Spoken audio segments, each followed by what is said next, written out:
Welcome back, everybody. In this lecture, we'll be continuing our discussion of intelligence research, but what we'll be doing in particular that makes it different from the previous lecture is focusing in on the link between lifespan development topics that we've been covering throughout the class and this area of intelligence. How do we link these two together? Well, there's a couple different areas that we can pursue when talking about the link between lifespan development and intelligence. The first area where we can see a strong link between development and intelligence is how our skills and the intelligence test that we take can actually alter as we progress through different points in our life. Essentially, we can talk about how the tests have to be more difficult or less difficult as we progress to different points in our mental development. Another area that we can look at with respect to how developmental psychology links up with intelligence research is in the form of extremes of intelligence. And this can let us talk a little bit more about the concept that we discussed a little bit in our last class, this idea of heritability, how heritable intelligence is. But for this particular lecture, we're going to be kind of looking at nuanced discussions on the heritability of intelligence across different types and across different points in our life.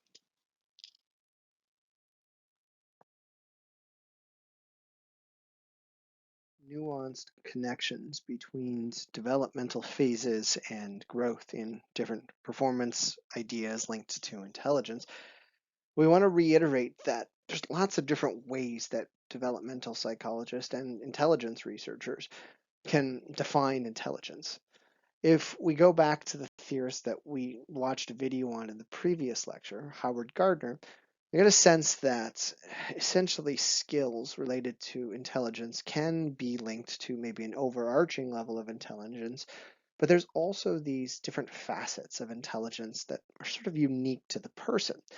And if we want to talk about cognitive growth, we do want to talk about the individual nature of different things that might pop up at different points in people's lives that don't necessarily fit the textbook definition of intelligence, but do relate to different intellectual capabilities and individual differences.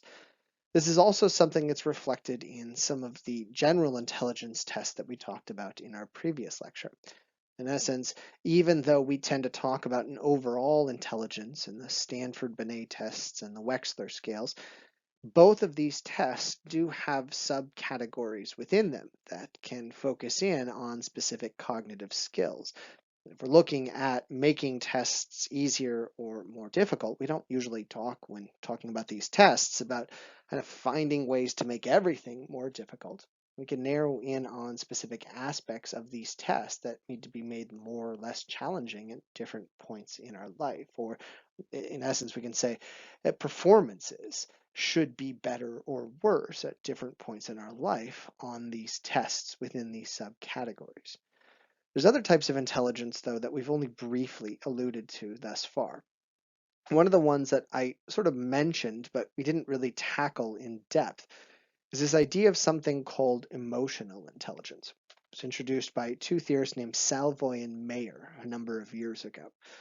Emotional intelligence looks at our ability to kind of recognize not only our own emotions, but the emotions of others and the emotional connotations of specific situations. People who are said to have high emotional intelligence tend to be in tap with their emotions and can understand the kind of way that emotions are impacted, and in doing so, usually navigate social situations a little bit better than their peers that are maybe lower in emotional intelligence. And this idea of emotional intelligence is not necessarily brand new, but it has added a new wrinkle to our broad definition of intelligence already. To add even more wrinkles into it, a lot of researchers have begun to argue that when we look at the tests of intelligence that are out there, what they're really looking at, or at least trying to calculate out, is our what we call fluid intelligence, our ability to adapt and learn from things that we're encountering. We could say sort of like our cognitive flexibility. And this is usually linked up with the textbook definition of intelligence as well. But if we look closer at a lot of the tests and talk about how some of them might be biased or might be looking at intelligence in different ways, What we're really discussing is the fact that sometimes there's another type of intelligence that we value called crystallized intelligence. Intelligence of specific facts and information that we've accumulated throughout our lifetime.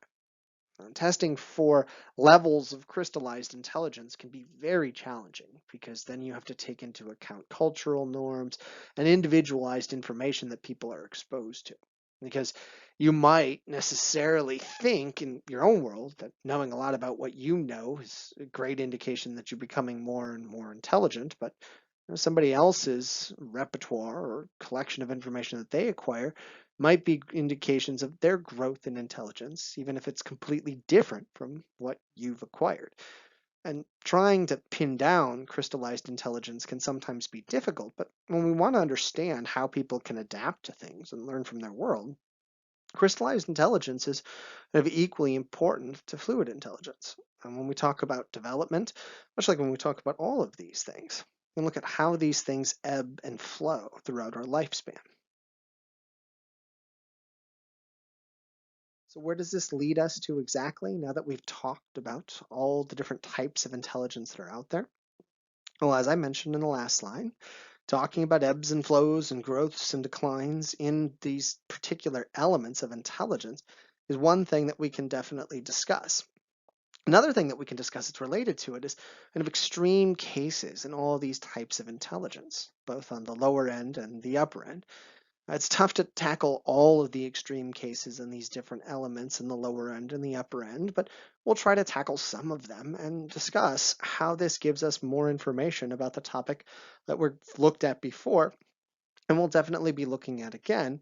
That's the idea of heritability.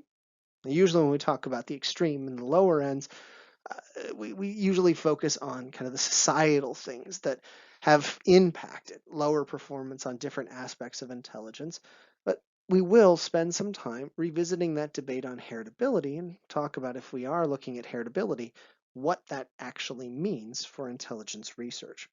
Let's get started by really dissecting some of the findings that have linked up developmental psychology with intelligence research over the years. As we've mentioned, numerous studies in the past have tried to link up the concept of heritability or genetic kind of overlap with intelligence. And it's probably important to note that numerous studies have shown, when we look at siblings and children and their parents, that intelligence performance on tests is extremely heritable. In fact, when we talk about the heritability of something, we often nowadays talk about something called the heritability coefficient, the percentage of overlap between a child and their parents that gives us an essence of how heritable or how much linked to genetics, or sometimes what we call nature, a specific characteristic is.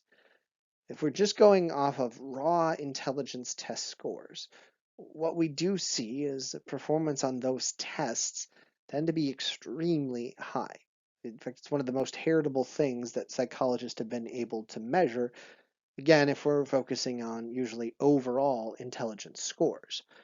Now, there are some nuances to this, though, that are worth mentioning.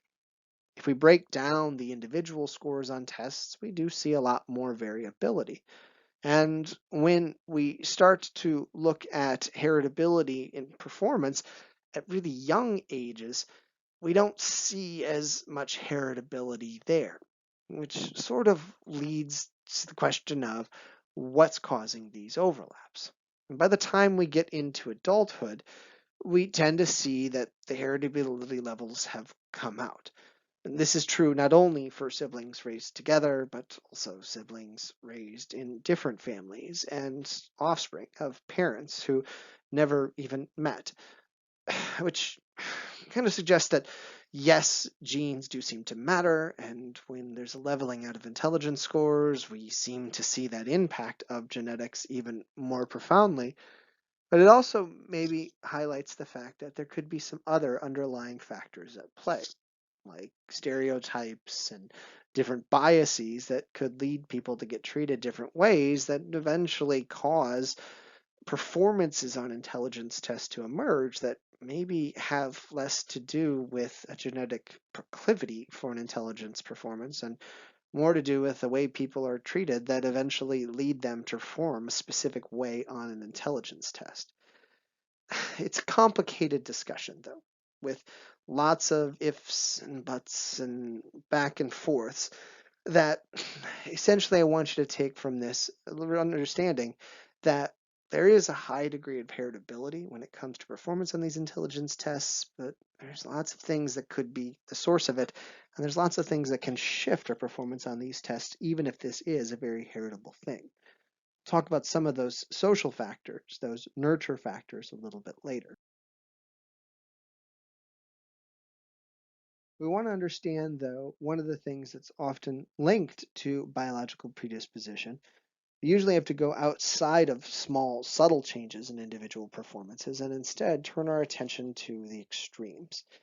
One of the areas that's picked a lot of individuals' interest over the years when we're talking about intelligence and heritability is extremes on the upper end, with what we call giftedness.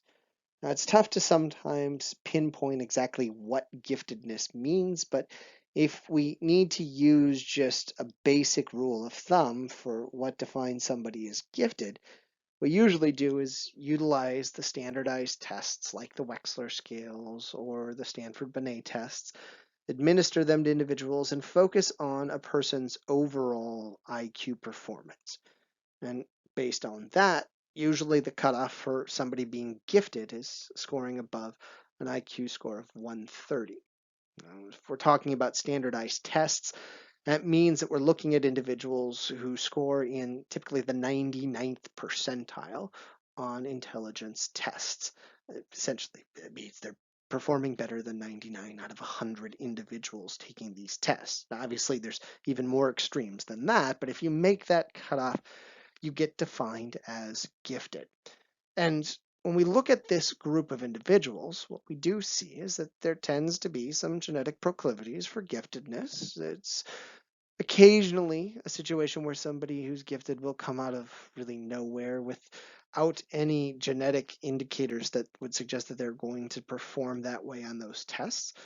But what we also see is that there's lots of misnomers out there that don't necessarily align with what we see in giftedness research. We do see that giftedness tends to not only be something that's kind of inherent, but it's also something that needs to be nurtured. There's a lot of research that suggests that most people who perform really well on those tests also come from more affluent groups and groups that really push performance on cognitive tasks that usually reflect in higher scores on these intelligence tests. What we also see is that that pushing doesn't usually just impact one level of intelligence like we tend to think, but instead it tends to push an overall level of intelligence on these tests that usually manifests itself across all the different subcategories on these intelligence tests. There are some exceptions to this. There's a specific disorder called savant syndrome, where people actually perform well below average on most aspects of intelligence tests, but have a specific element within these intelligence tests that they perform really well in. And this really highlights the compartmentalized need for different types of intelligence that Howard Gardner talked about. But as an aggregate, when we talk about people that are performing above average on IQ tests that get them into that gifted category, we do typically see that people usually perform really well across all the different facets of intelligence testing. And if we're looking for how you could maybe coax this out of an individual, again, most research has suggested that genetic proclivities do matter, but the most important thing that's there is creating an environment that really pushes these cognitive skills. There's actually a number of case studies that I believe are still being mentioned in your book that highlight how parental interventions and the right type of scaffolding slash training linked to Lev Vygotsky can really enrich the child's understanding of things and enhance their chances of getting past that giftedness threshold. There's also a number of studies that have shown that genetic proclivities are definitely not usually sufficient. People who are put into environments that are extremely impoverished, which typically means for cognitive research, not stimulating mentally, tend to, regardless of what their genetic proclivity is, show struggles on these intelligence tests as they get into their adulthood years. And again, it gives us a sense that with intelligence and heritability and biology, even though there's a link between those two, the story's complicated, even in these extremes.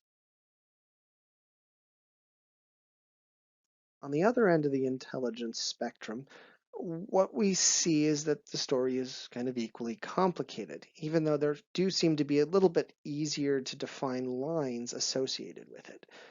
When we talk about people that are performing below average in intelligence tests, we don't usually talk about this term called intellectual disability until we're looking at really extremely low scores.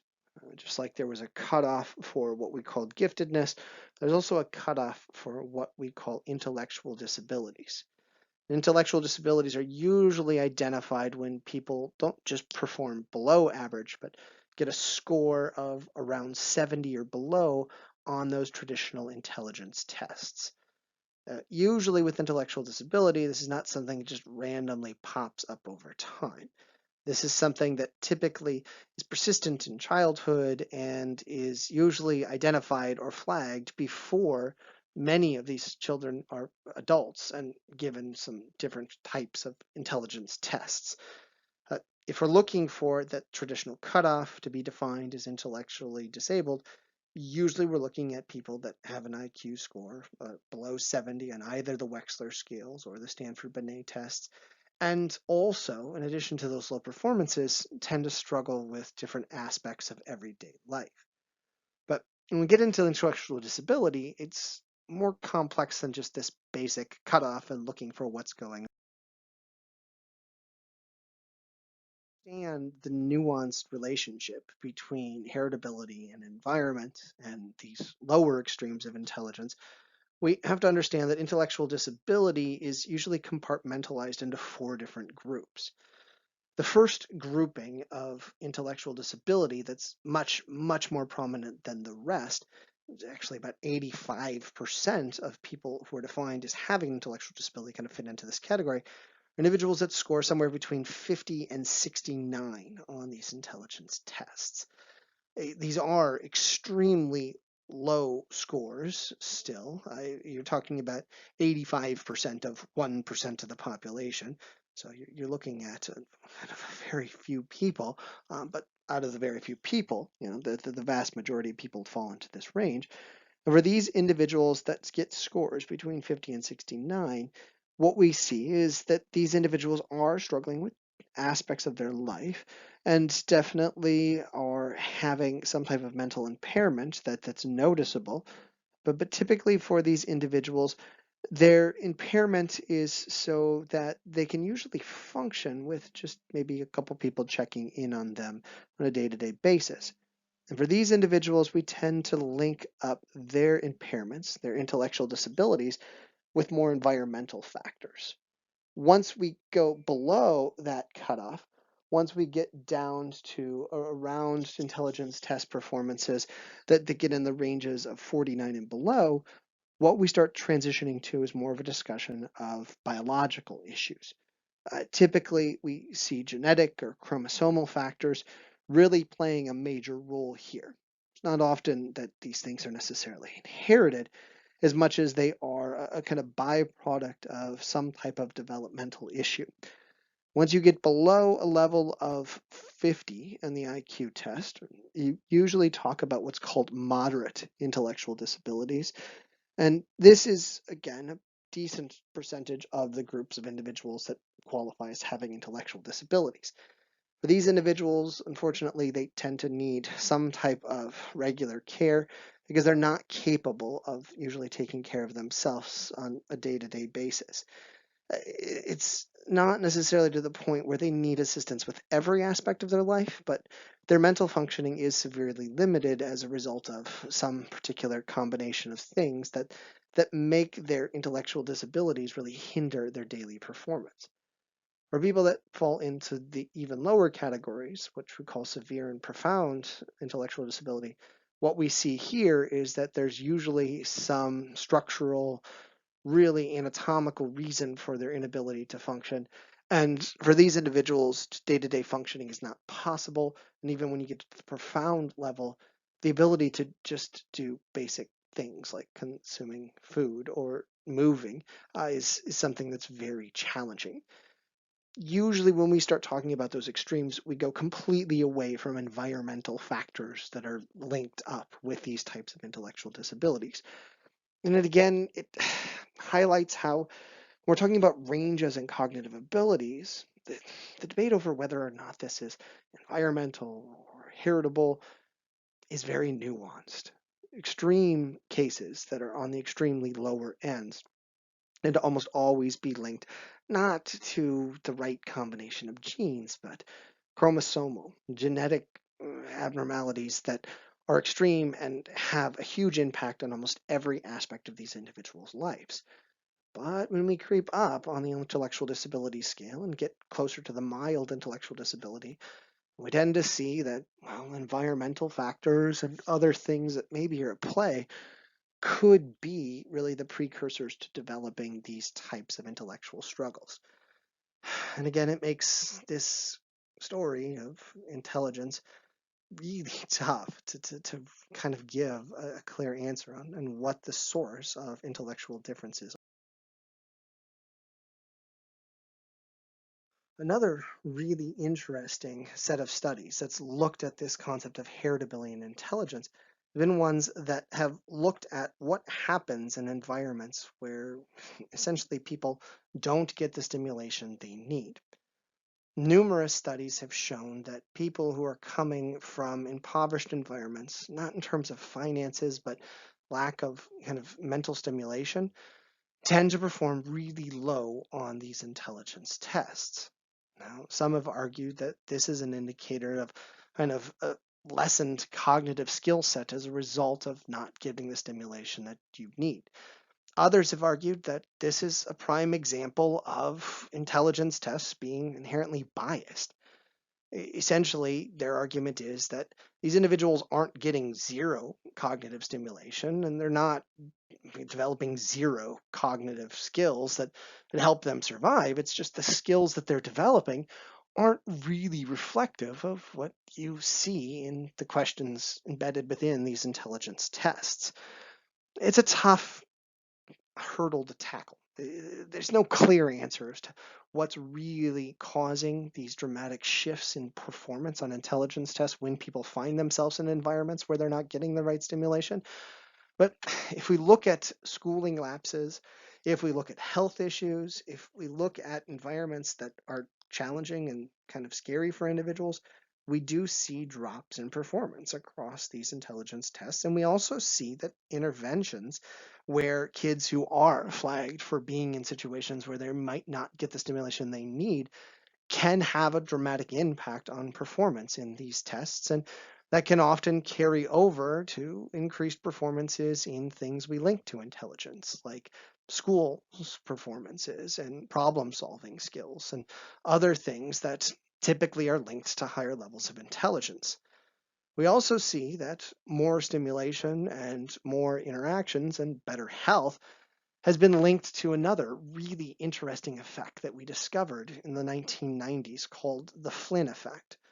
It's not necessarily that we discovered it, it's just that we kind of gave a name to something that had been occurring over and over again since intelligence tests were devised in the 1900s. If we look at the intelligence tests that were administered in the 1900s, a really simplistic comparison to what we administer nowadays. And in fact, if, say, somebody in 1990 took a test from 1930, what we'd find is that an average performance in 1990 would be considered an amazingly high performance in the 1930s. In fact, if you were just slightly above average in 1990, you would be considered gifted in the 1930s. And all this can be linked up to maybe better schooling systems, but also better health systems, and just kind of an enhanced attention to what it means to be cognitively on top and kind of extra training for kids at those ages. Essentially, anybody who's considered below average now would be considered usually average or above average back in the 1930s. But what makes this all the more interesting if we want to expand this Flynn effect is that over the past 2 decades or so, this Flynn effect has essentially stopped. And this really speaks to some interesting other facts.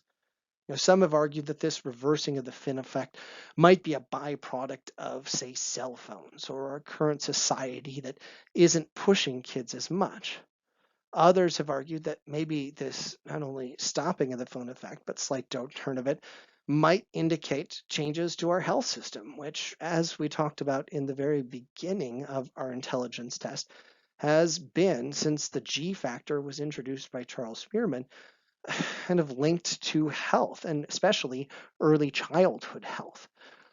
It's probably like everything else we've talked about with intelligence research, a nuanced story.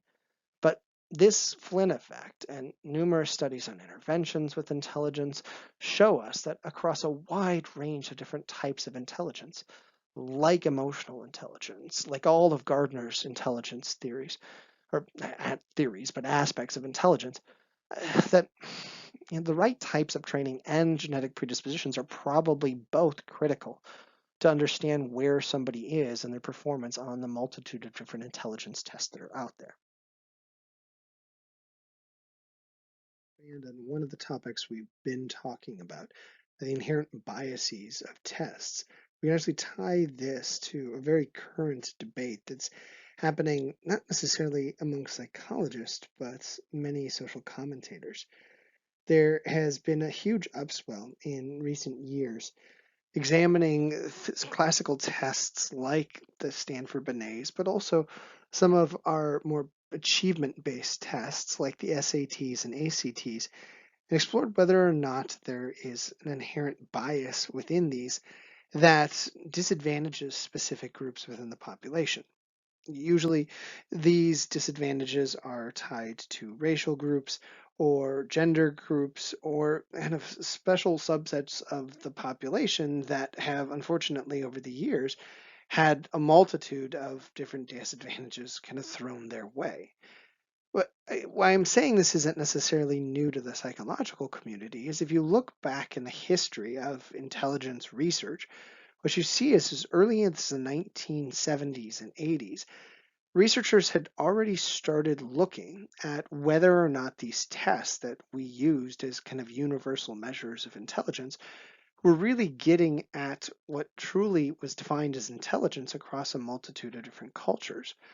One of my favorite examples of kind of people opening their eyes to one of the kind of inherent flaws of these tests and just kind of giving them a chance to realize how biased we were when we were devising these was a collection of studies that looked at Aboriginal children in the 1980s and compared their performances on classic intelligence tests to kind of specially designed ones for individuals within their groups to get a better understanding of how maybe certain people within groups might not perform really well on our tests of intelligence, but for their culture and the things that they learn, might actually perform extremely well.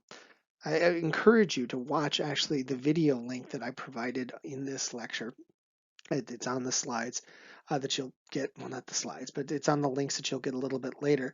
So you can see some of the first studies that started to discuss this need to redefine what we were using as our measure of intelligence and how we were comparing individuals across groups. It's kind of odd to note that this was a video that was created, I believe, in the late 1980s. The fact that we're still talking about this today kind of suggests that we're definitely not speeding through this particular debate anytime soon.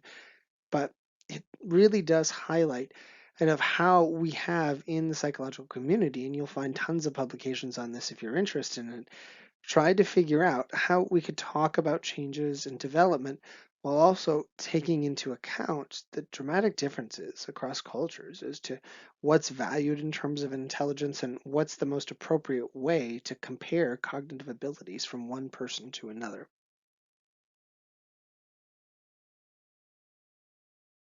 If we do, though, want to try to find some kind of common ground and understand a basic baseline of intelligence.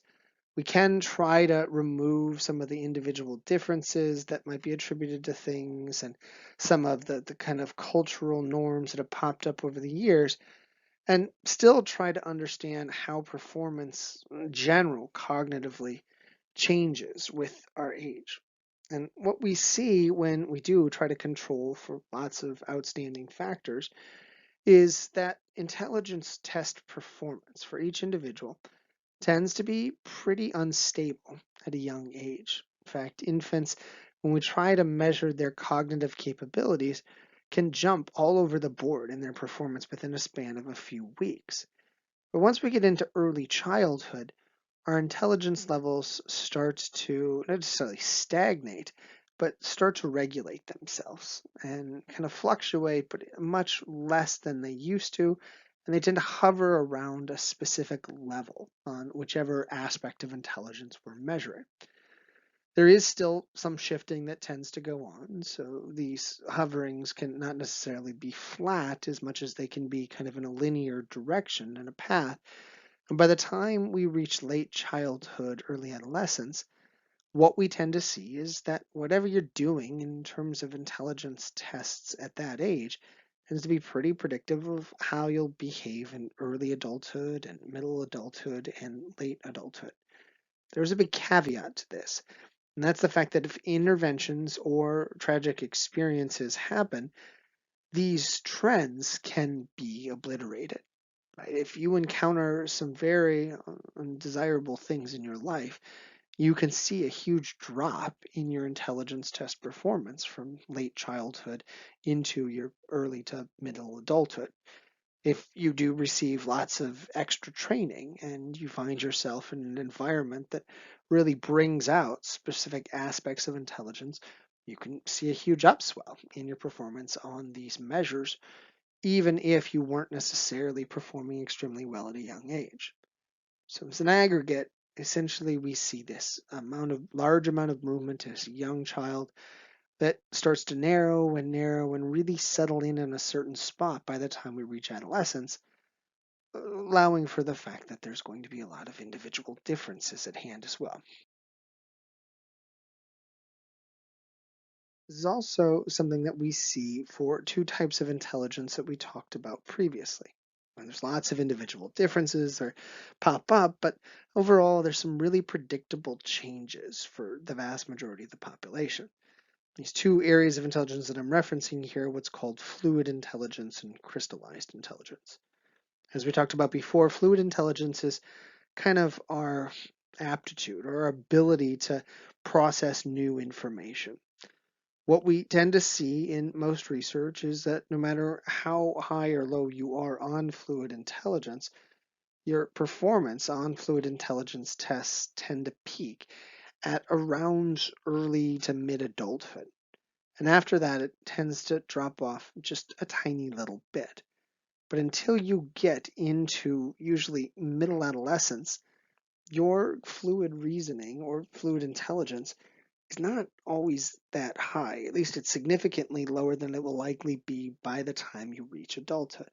Again, just so we're clear, there's always the potential for individual differences to pop up, but as a whole, most of us do tend to peak in our fluid intelligence in that beginning to middle of early adulthood. Our crystallized intelligence, though, the total accumulated information that we have and our ability to kind of utilize that in specific situations, as we mentioned kind of earlier, continues to rise pretty much throughout our entire lifetime. In fact, when measuring the crystallized intelligence of individuals, what we tend to see is that until there's physical deterioration of the brain, where there's some type of thing that's preventing us from being able to really access information, until that happens, usually people's crystallized intelligence continues to rise or at least just stay at an even level throughout the entire lifespan. And this is something that's often tied to the concept that we referenced earlier called wisdom. And there's some other ideas that kind of pop up along the way. But it really shows us that when we start qualifying what intelligence is, we might get a very different story in terms of when we peak and what the best time to kind of measure intelligence is. This is also something that we can relate to specific skill sets that are a part of that information processing model that we discussed earlier. If we're looking at vocabulary skills, what we see is that for most people, even throughout their young adulthood into late adulthood, you see a small uptick in vocabulary skills. Of course, once we get into usually our 20s, mid 20s, our visual speed or perceptual speed starts to decrease. So we have to make tests essentially easier to compare people in their 50s and 60s if we're measuring how fast they can do specific tasks. We also see a slight downtick in our number competency. But again, much like lots of the other things that we've talked about, there are individual differences here. So people that continue using numbers well into their adulthood years can retain most of their number skills well into their late adulthood. But for the vast majority of the population that really don't ever pick up a calculator after they graduate from college, a lot of them tend to see a nice, steady, gradual decline in number competency that can be tied to different intelligence tests. And all of this gives us a very enriched story when it comes to changes that we should expect to see throughout our lifespan when it comes to intelligence test performance. We can talk about kind of general trends for people. We can talk about specific elements of intelligence that pop up and come down.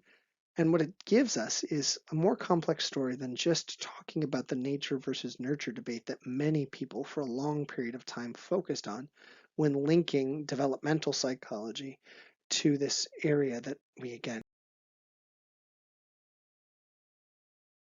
time here as I look at the ticker clicking by.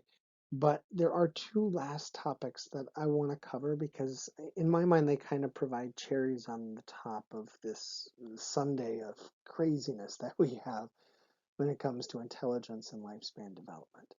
And the first cherry on top I like to cover is one that oftentimes is tied to kind of knowledge and age. It's this idea of something called wisdom, or you might hear it in some circles called pragmatic knowledge. We do, as I mentioned before, tend to see individuals increase their crystallized intelligence throughout their lifespan, which tends to be then intermixed with this idea that as we get older, and since we're knowing more, we tend to be wiser.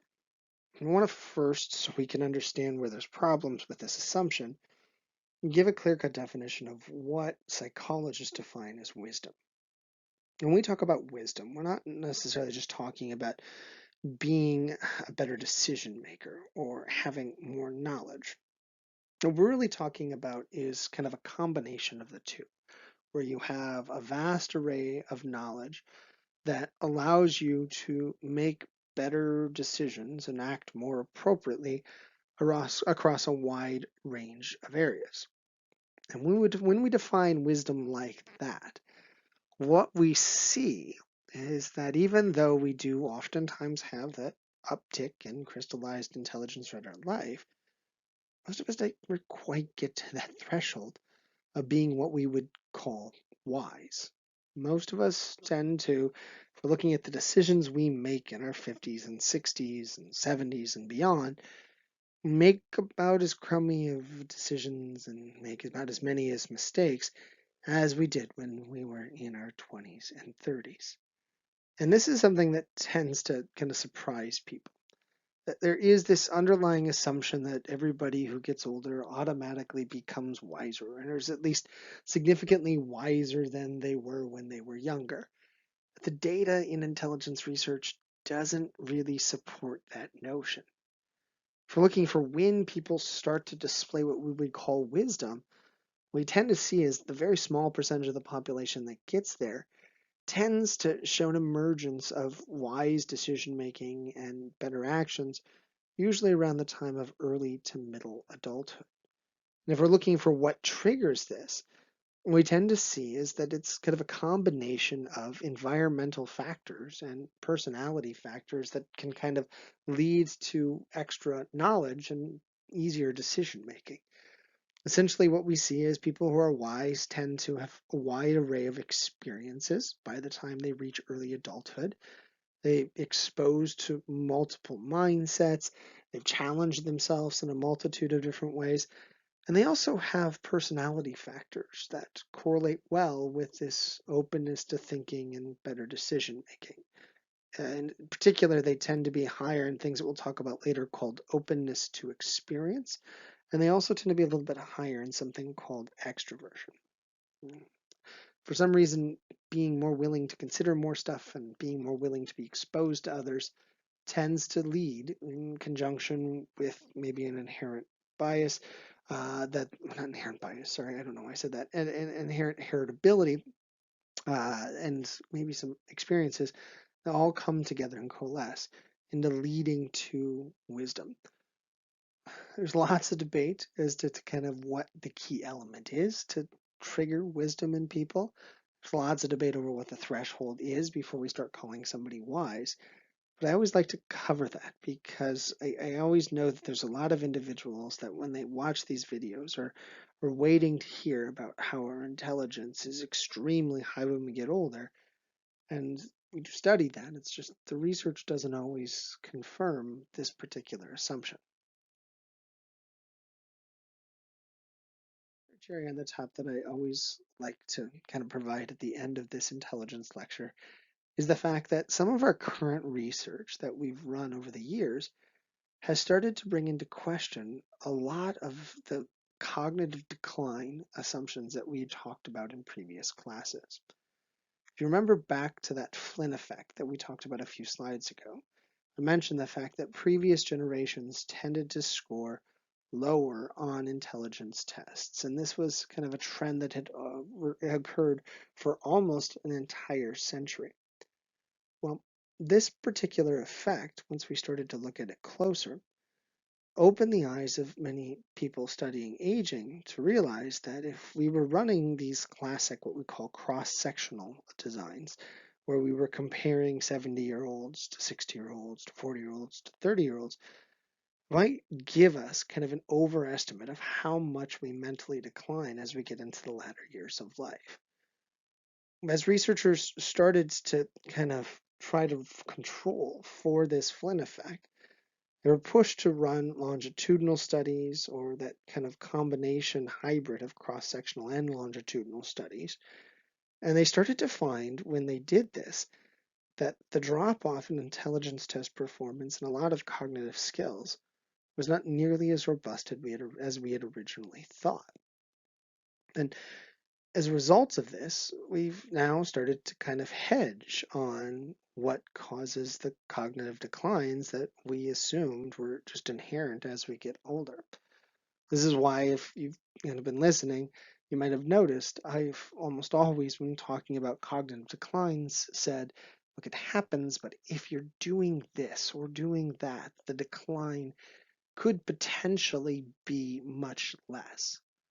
That's because we keep finding that there's all these external factors that really do have an impact on the trajectory, the path that our mental functioning undergoes as we get into early adulthood, middle adulthood, and late adulthood.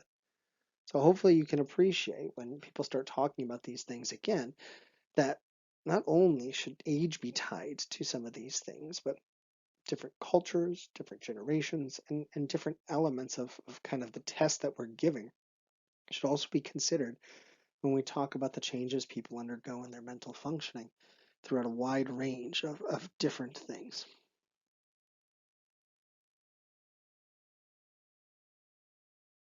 I'm going to mark the end of this lecture. Sorry, I know it went a little bit longer than I've been aiming for with these, but we got through everything and hopefully we're able to kind of hedge and cover the things that we needed to cover in a sensitive way, the way I was hoping to.